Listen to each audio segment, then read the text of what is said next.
Hello guys, welcome back to my channel. If you're new here, welcome. My name is Ivy and I'm a YouTuber based in Asaba, Delta State, Nigeria. And in today's video, I'm going to be telling you 5 common mistakes makeup artists make here in Nigeria, and these are mistakes that you as a client should never ever accept. Now, if this is a content you would like to see, if you've had experiences like this, then please continue watching. Like this video, drop a comment in the comment section down below, and if you feel so inclined, then you can subscribe.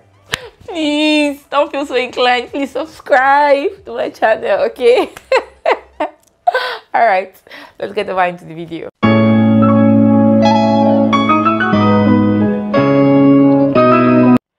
Welcome back, guys. So the first common mistake that I have noticed with most makeup artists here in Nigeria is that they are not hygienic in any single way.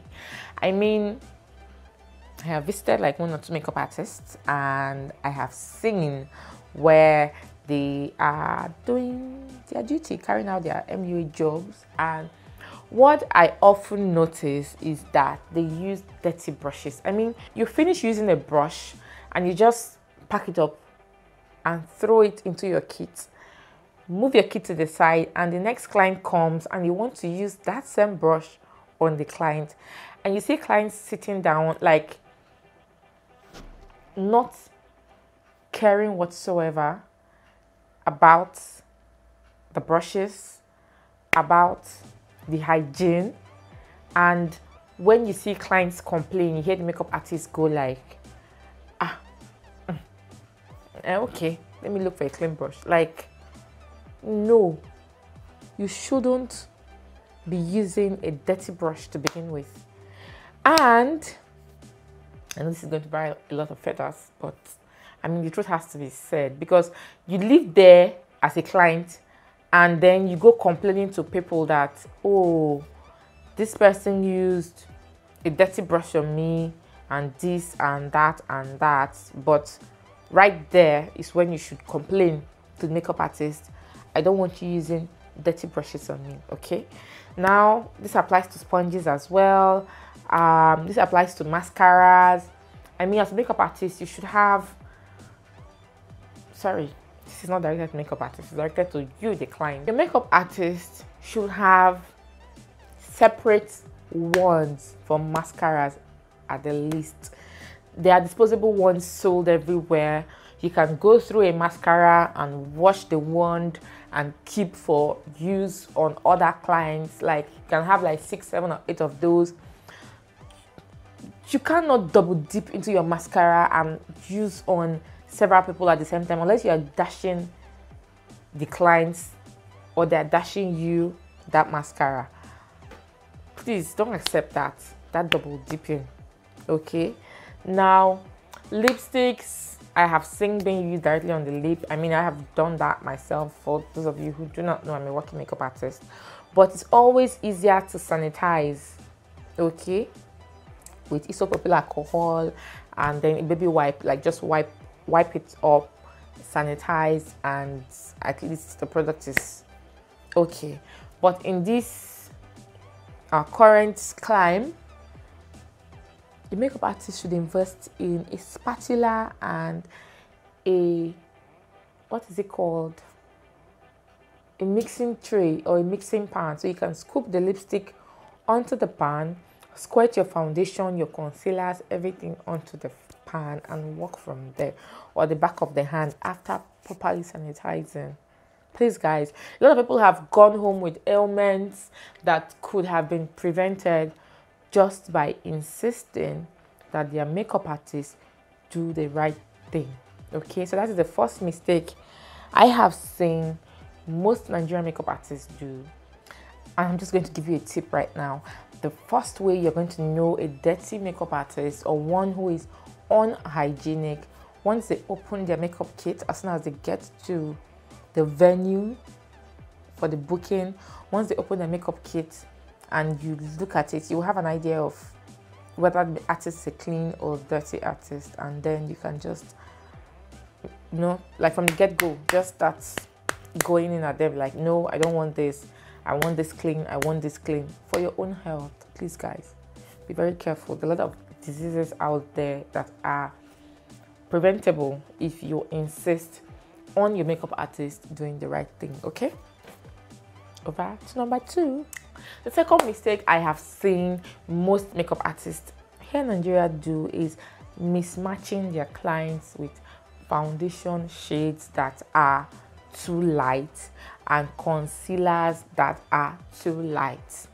Now, when makeup artists are working, you have on the ring light or the LED lights on you, and you are looking into the mirror and everything looks fine, dapper. Okay, now there's a difference between these lights and natural lighting. Natural lighting, everything is clearer, everything is more visible, and when people look at you, they can see these things. So you are doing your makeup to go to an event or something. Now, when a makeup artist matches you to a foundation that is too light or a concealer that is several shades lighter than you, and you look in your phone or in the mirror and you're like, okay, it looks good, it looks good, it looks beautiful because of the lighting. When you step outside of that environment, you look like a clown. You look like a clown. And at times you notice these things and you are not comfortable with it, and they are going like, no, it's fine, it's re-oxidize on your skin. Before I finish, is how we do it. It has to be like this to brighten your face, to do this and to do that. Please don't listen to them. If your foundation is going to be lighter than you, it should not be more than 1 shade lighter, and your concealer should not be more than 2 shades lighter. Please guys, don't waste your money booking for a makeup artist and having them finish working on you and you look like a clown. I've actually been called into a job before where the makeup artist finished making up the bride and she didn't like what she looked like. She looked so gosh, and then she wiped off her makeup, or rather she asked the makeup artist to like, I don't like this, can you correct this, can you correct? And the lady went like right at her like, no, I've done my job, paid my money and all of that. And the lady wiped off the makeup and they did an emergency booking for me, and I had to go rescue the situation. But please guys, don't wait till they're done with the makeup. Like at the early stage, just let them know, I don't like this, please can you correct this? Because you have a mirror now at, like, you can just, they finish matching, you are just like looking like, okay, I have a mirror right here, like, okay, this looks good, this looks good, you know, or this looks too light, can you, it's a bit too light, I'm not comfortable with this, can you like make it match me a bit better, and all of that. And a good makeup artist who knows her onion, who, I mean, they will also always teach you now about people's skills and all of that. They will try to explain the reason why they did that or why they are going that light. The foundation is one that oxidizes, okay, it oxidizes, but if it doesn't, I will correct it, you know. They try to pacify you and ensure that your fears are allayed. Now, if you make artist, you know that's how it's done, that's how it's done, my dear, don't fall for that, because when you go out or you snap pictures on your phone, you look funny. Okay, so that is the second mistake I've seen most makeup artists here in Nigeria do, and one you shouldn't take from a makeup artist. Okay, now the third mistake I have seen from most makeup artists, especially here in Nigeria, is the extremely bold brows. Now, some of these more popular makeup artists, like, they've gone into the feathered brow, natural looking brow, like using brow pencils kind of level, you know, but not everyone favors that style. Personally, I love my bold brows. I do that on days when I want to like get away like with this natural no makeup kind of thing. But on a good day, I love my brows to be like visible, to be like bold, and most Nigerians, they like that see me, I'm here makeup look, you know. We like our bold, vibrant looks. Now, there's a difference between bold and absurd. Now, what do I use to give an example? A brand like Hygiene and Esther is a Nigerian brand right here in Nigeria. If you're based outside Nigeria, Anastasia Beverly Hills has a brow gel line with different shades. Right here in Nigeria, or with the Egg and Esther brand, you have the lightest shade called Toffee, you have a medium shade called Nubia, and then you have the darker shade called Ebony. Now, it would be absurd for a makeup artist to use a shade like Ebony that I personally use lightly on myself, as dark as I am, on someone who is far, far, far lighter than me, on someone who is extremely light skinned. I mean, even if you have black hair on your head, most times you hear them say, we're trying to match the brows to the hair. No, the fact that you have, right now I have a black hair on my head, that doesn't mean I'm going to use a black eyebrow pencil. It doesn't make sense. Now, it would be absurd, and it gives you this tack look. I mean, even if you want to go for a bold brows, it should not be too bold for the complexion, and it should be feathered in at the beginning part of the eye, of the brows, okay? So, you know, when they do these brows on you, you know, like you see it and you're like, ah, you know. So once you just have that, just go to gut instinct as a client. Once you have that feeling like, no, these brows are too bold, call the attention of the makeup artist to it. I'm sorry, but these brows are too bold. Can you go a bit lighter? It's always better for the brows to be lighter than darker, because you can always darken, but you see, to lighten, it's a whole war. So you might have to like take off and redo. So if you're uncomfortable, if you like it black, my dear, with all pleasure, go ahead and look how you want to look. Maybe that's the look you favor. But please, guys, it's not ideal. So always insist that you want your eyebrows to look not too dark, okay, for your complexion. I hope that makes some sense. That is the third thing I have noticed most makeup artists do right here in Nigeria, which is a mistake that you should not take as a client. The fourth common makeup artist mistake right here in Nigeria is makeup artists arriving at venues looking unkept and tardy. I mean, no. You shouldn't be smelling anyone's bad breath. No. I know that as a working makeup artist, at times you have clients who book you for, say, 5 o'clock, 6 o'clock. Now, it's left for you to look at your schedule as an artist to know if that would be convenient for you or not. Now, if it's not going to be convenient, you can delegate if you have someone working with you, or if the client is insisting that you must be the one to apply the makeup on them, and that is not convenient, the timing is not convenient for you, then the makeup artist should decline.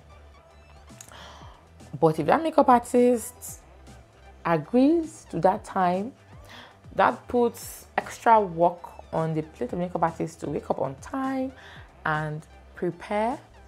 You must not have makeup on in the morning, but look put together, be well dressed, look decent, brush your teeth, have your bath, like comb your hair. Even if you don't have any makeup on, fine. But you shouldn't be smelling any makeup artist's bad breath because you requested for them to be at your place by a certain time. Okay, now that is something. I mean, at times you see them like hair unkept and they're rushing like, I'm late. And I'm like, no. Some not even have their baths in the morning. Some don't brush their teeth. They're just popping the chewing gum. And I mean, the makeup artist is making you up and they are close to you. So you can smell everything. If they've not had their bath, you can perceive it. If they've not brushed, you can. And when they're coming, you already know if the person can be looking unkept somehow. You already know. And when you perceive that, please, as a client, draw the attention of the makeup artist. Like, ooh, I'm sorry. If you have a mint, can you pop that? Or you can borrow the makeup artist your shot to spray, at least to look, so that you don't suffocate. Okay, that is the fourth common mistake I have seen most makeup artists right here in Nigeria. The fifth mistake I've seen most makeup artists right here in Nigeria do is being rude. Now, I understand, because I'm going to have another video on the makeup artist perspective of things, but this is just mistake that makeup artists do, and I'm giving a kind of like giving advice to clients, prospective clients of makeup artists on what they should avoid or not take from makeup artists. Now, the other way around, I'm going to do a video later on makeup artist perspective, you know, person dealing with clients and all of that. Now, I know that I've had that experience. Some clients are extremely rude, like rude. They think, personally, I for one, I have a bachelor's degree and I also have a master's degree. Now, makeup artistry is my passion. I love makeup, and if it's going to make me an extra buck, then with all pleasure I will jump into it and make some money. I mean, there's makeup artistry right here in Nigeria. It has become like a big game. People are living off it monthly, yearly. It's like a full-time job for some people right now. Makeup artistry for me is like a second source of income, but it's a source of income nevertheless. So I do it to make more money. Now, most clients right here in Nigeria see makeup artists as inferior. Like, I mean, you're a makeup artist. You didn't, obviously now, you didn't go to school. Like, you are poor, you are below, you are, you know, they just see you and look down on you. Okay, I've seen engineers who are makeup artists, lawyers who are makeup artists. The struggle for a second source of income right here in Nigeria is real. Okay, so you can see educated, well-educated people going into. I've seen graduates who are tailors. I've seen, you know, there are people going into anything. So I understand. I have been there. I have seen like clients talk down on me, look down on me, but this is your job. It's a service industry. Now, you as a client, please be mindful. Don't be rude. Be polite and firm. Like, okay, I don't want this. Please, can you do it this way? Instead of saying, you know, being outrightly insultive. But some makeup artists are from the pit of hell. Like, probably because they've had bad experiences in the past. I don't know. But they go out of their way to be rude to clients. Like, please, please, please, please don't talk to me like that because I'm a makeup artist. I've done my work, pay me. Or, you know, makeup artists can be rude. You have every right as a client to caution your makeup artist and tell them, I mean, you're being rude, I don't like that, be polite and all of that. You shouldn't just sit down there and take any rubbish from a makeup artist because you want to look good. You can caution your makeup artist and tell them, please try and be more polite. I don't appreciate being spoken to in that tone. I don't appreciate being, you know, and all of that. So those are like the 5 common mistakes I've seen most makeup artists right here in Nigeria do. If you've encountered any of these mistakes or you've been subjected to any of these things, then please drop a comment down below. And please, guys, be careful, be very, very careful. A lot of diseases out there that you can prevent just by insisting on what you know is the right thing to do. And if you don't know what the right thing to do is, then you cannot insist. So share this video to your friends, to your family. Let everybody know what the right things are, okay? So that they know what to insist on and what to prevent from happening to them, okay? Now, guys, thank you so much for watching. I hope this is what we go through, guys. This is like behind the scenes. I hope you had a nice time watching this video. I hope you learned a thing or two, and I hope you've also subscribed to my channel. Subscribe. It helps this channel grow. I mean, the last time I checked, we're already at 70 something, and that is like so awesome. I'm really, really, really impressed. I can't wait for us to get to 100. Can you subscribe and Thank you once again for watching. I'll see you in my very next video. If your makeup artist don't come for me, I beg. Bye guys.